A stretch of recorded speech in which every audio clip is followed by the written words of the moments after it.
Karena ya memang saham IPO yang volumenya itu besar memang sangat susah untuk bisa bergerak naik.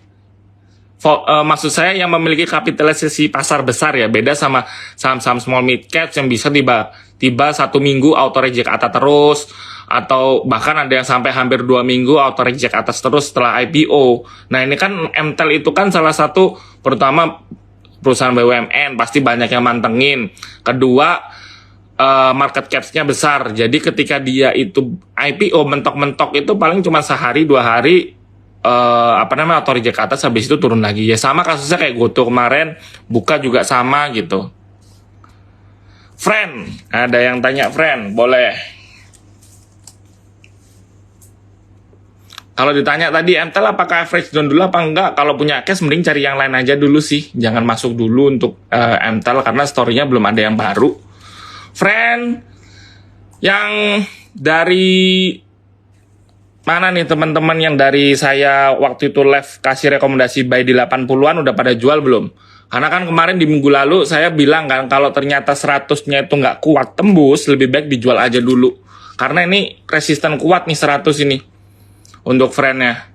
Jadi menurut saya kalau teman-teman baru masuk, jangan dulu, baru mau masuk mending saya kalau misalkan buy on breakout aja. Kalau misalkan udah konfirmasi nih 102, 104, 110 baru nggak apa-apa masuk. Tapi kalau ternyata ini kan angka tanggung nih ya 100 ini. Jadi di angka sini tuh orang-orang kecenderungan secara psikologis kalau misalkan beli di bawah angka 100 habis itu dari double digit tiba-tiba naik ke triple digit, pasti orang-orang secara psikologis pengen jualan karena dirasa harganya sudah mahal. Jadi kalau misalkan mau beli, ya udah ketika udah stabil di angka 100, di atas angka 100 aja. Jadi jangan belinya, misalkan besok naik ke 102, 103, beli. Jangan. Maksud saya belinya itu kalau misalkan sudah, let's say udah 1 minggu atau sudah 2 minggu, dia stabil di atas angka 100. Kayak yang kemarin ini nih, waktu saya suruh rekomendasi beli ketika di 80, ya udah mumpung di 80, antri beli aja di 81, antri beli di 82 waktu 2 minggu lalu, 3 minggu lalu kan saya kasih rekomendasi kayak gitu nih. Jadi kalau angka pergerakannya sama kayak gini nih, di atas angka 100 tadi yang saya mention di sini, ya udah baru masuk. Tapi kalau sekarang kayak gini baru mulai masuk, menurut saya riskan, potensi turunnya lebih banyak. Gitu. Teman-teman bisa lihat di sini, ketika dia naik, ada yang jualan. Ada naik lagi, volumenya makin kecil. Jadi lama-lama volume belinya itu makin kecil, terus orang-orang tiba-tiba bisa buangan ini. Jadi mending agak hati-hati aja. Ini tinggal kuat-kuatan siapa yang masih punya barang dan siapa yang mau nampung di harga angka 100 ini. Kalau teman-teman udah lama trading friend nih misalkan, friend mah harga wajahnya 70 sampai 80. Kalau misalkan disuruh beli di harga 100 pasti nggak mau kan? Ya tunggu aja di angka, at least di angka 90 deh. Karena sekarang support barunya di angka segitu, kayak gitu. Terus ada yang tanya Indofood. Indofood saya suka. Indofood ICBP saya suka. Dia itu salah satu penyelamat di bulan Mei sama Juni ya. Ketika harga bank kayak BCA kemarin itu sempat ke 7.100. Orang-orang teman-teman saya beberapa banyak yang kasih rekomendasi yang punya big bank pada waktu itu di switching aja ke saham-saham konsumer kayak Indofood sama ICBP. Dan ini memang ya mungkin harganya sedikit lebih premium ya. Kalau ditanya masih disuruh koleksi masih mau apa enggak? Saya sih tunggu ketika lagi turun-turunan aja. Tapi ini mungkin teman-teman agak hati-hati ya. Ini dia udah 2 kali nyentuh atas, 2 kali nyentuh atas. Jadi dia potensi untuk ngebentuk double bottom, neckline-nya di sini. Sekarang berarti dia ada di area-area neckline. Ini tinggal betting aja nih, dia bisa rebound naik atau malah turun ke bawah.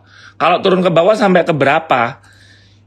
Saya coba kasih gambarkan ya. Jadi dia itu target turunnya itu pasti dari harga tertingginya sampai ke neckline-nya. Nah, ini tinggal kopas aja. Berarti kalau turun dari neckline-nya dari 6.700 kalau misalkan kecebol ke bawah itu bisa sampai ke angka sini nih 6175 atau enggak 6150 ya, cukup dalam sih. itu 7% lebih kalau turun. Jadi kalau misalkan mau beli, mending tunggu ini kalau misalkan udah konfirmasi naik lagi aja. Ini kan soalnya beberapa hari terakhir dia turun merah. Jadi mending agak hati-hati aja gitu. Mayora gimana? Bentar ya.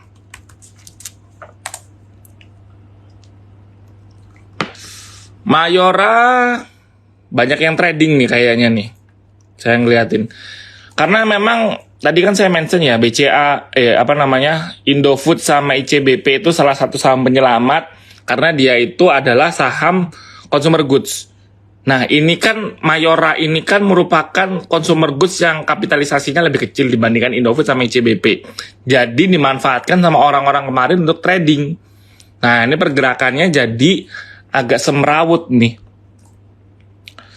Kalau mungkin ya, secara kasat mata saya bisa, secara kasat mata kalau dicoba digambarkan, ini kan berarti dia higher low.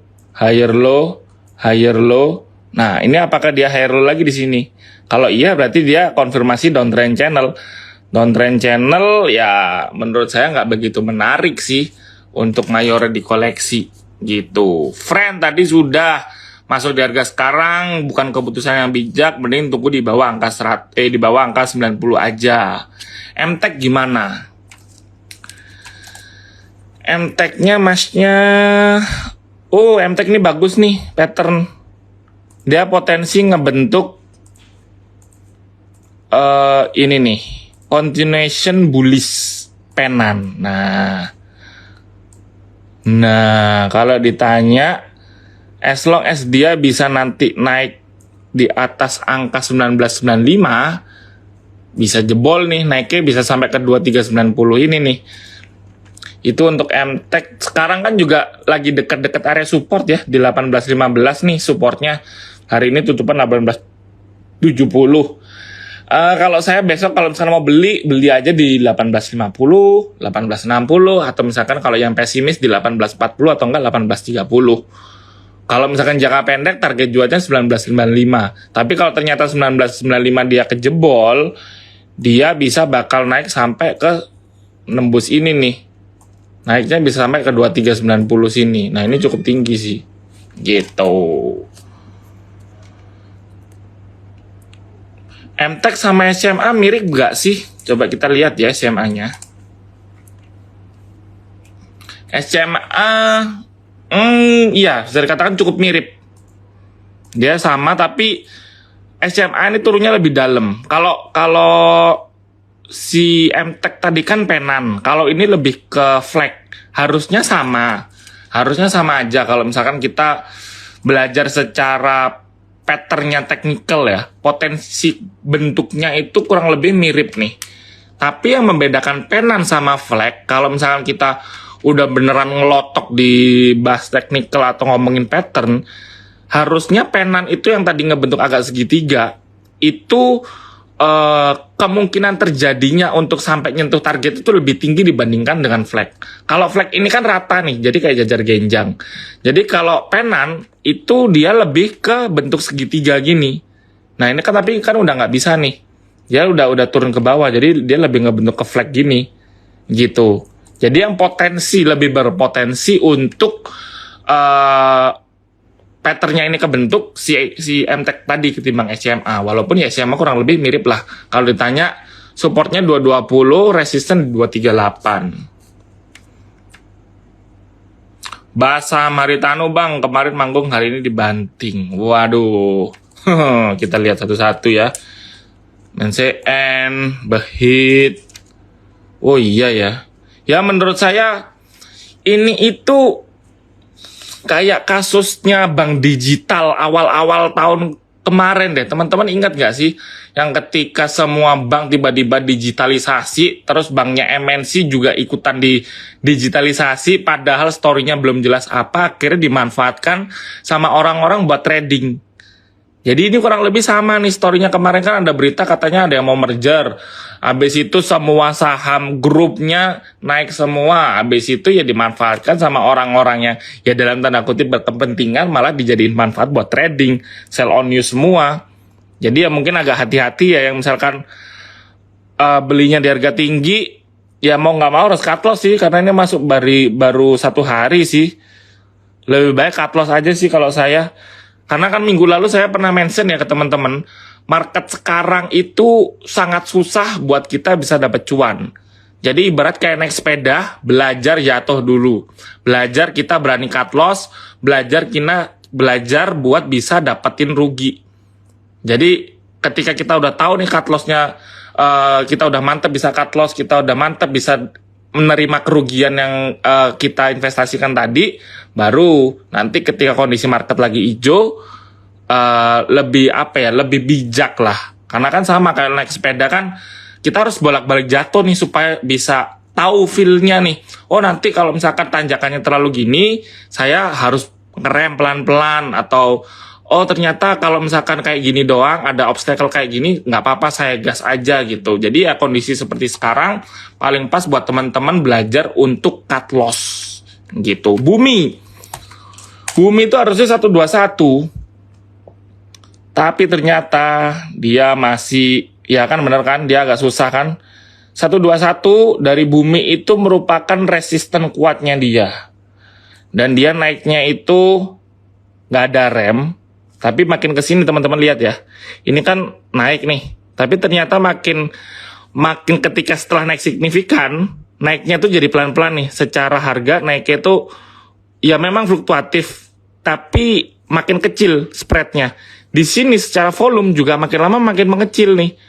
Tandanya apa? Tandanya orang-orang udah ngerasa ini harganya udah premium. Karena ya benar juga teman-teman kan pasti main bumi itu dari harga 60-70. Kita aja dari Terima Ideas udah kasih rekomendasi itu, suruh TikTok di harga 60, 70, 80 itu kasih rekomendasi buy terus.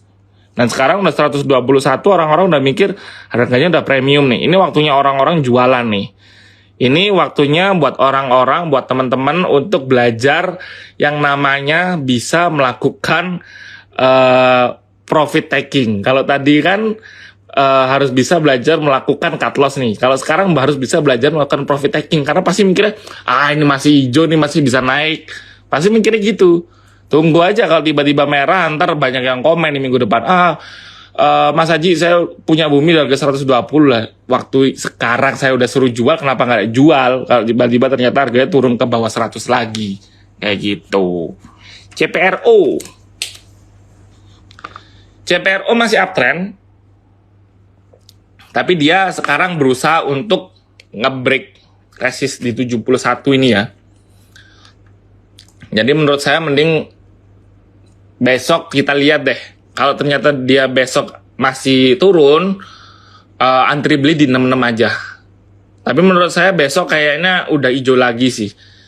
Atau seenggaknya dia pasti bakal bergerak naiknya mungkin ke 74, ke 75, tapi tutupan balik ke 72. Ke 71 atau enggak balik ke 69 kayak hari ini gitu. Itu tadi untuk CPRO. Raja ini gila nih. Saya kan boleh nggak ya ngomong kayak gini? Harusnya boleh lah ya. Saya tuh dari kemarin ya ketemu sama beberapa teman yang aktif di dunia politik. Nah, Raja ini adalah salah satu saham yang digemari oleh salah satu partai politik untuk tahun depan. Jadi kayaknya nggak tahu lah buat apa deh duitnya ini. Apakah dibuat kampanye kayak. Jadi orang-orang yang koleksi itu, teman-teman yang tadi saya bilang politikus itu pada koleksi dari 100-an ini nih. Mereka koleksinya pelan-pelan masuk 50 juta, masuk 10 juta. Tapi kan ini udah dari kapan nih? Dari awal tahun. Nah, ketika dia volumenya ke-create, tinggal nikmatin cuan. Tapi menurut saya, ya ini disclaimer on ya. Jangan ditiru, jangan dijadikan rekomendasi. Saya cuma kasih insight aja. Biasanya kalau misalkan ngikutin yang saya bilang tadi, itu kan pasti potensinya dia bakal naik terus sampai akhir tahun. Karena tahun politik itu di tahun 2023. Berarti kemungkinan dia orang-orang tadi itu bakal nyimpen duit dulu sampai akhir 2022 atau at least di kuartal keempat lah, baru mereka jualan buat siap-siap kampanye di tahun depan. Tapi ini balik lagi, ini bukan merupakan rekomendasi. Ini isu aja, insight aja, karena bisa salah. Jadi saya nggak mau kasih rekomendasi, cuman ya kalau ternyata dia bisa naik, itu bisa naik sampai akhir tahun, kayak gitu. Itu tadi untuk Raja. Raja masuk pas mau pemilu, jangan, malah kalau mau pemilu pasti orang-orang udah pada jualan semua, gitu. Langsung next aja ya, DCP. Wah, apa nih? Saya nggak pernah lihat nih, di komuter. Secara teknikal sih nggak menarik, Mas ya.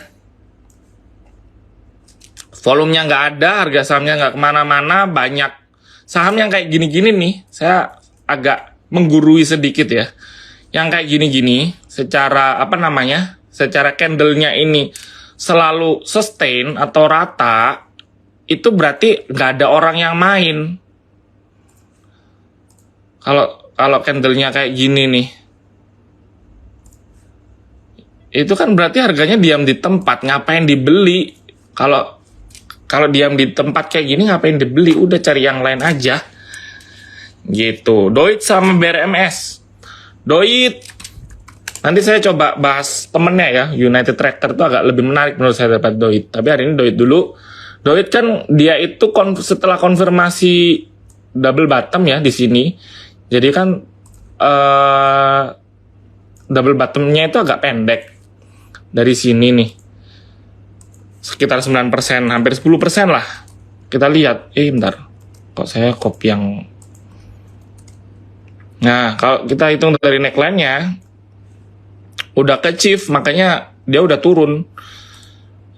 Si Doit ini. Nah, ini udah harga premium. Orang-orang udah mikir, udah deket-deket deh. Lebih baik kita jualan dulu. Walaupun secara fundamental harga batubara kan masih tetap tinggi, jadi harusnya demand untuk kontraktor batubara itu tetap ada. Nah, ini saya coba bahas temennya nih, United Tractor. United Tractor tuh laporan keuangannya bagus, tapi ini malah dimanfaatkan sama orang-orang untuk sell on news nih. Jadi kan berita United Tractor itu kan di hari Jumat kemarin ya keluar ya. Jadi opening itu naik memang. Opening naik tapi malah dijadiin trading gitu.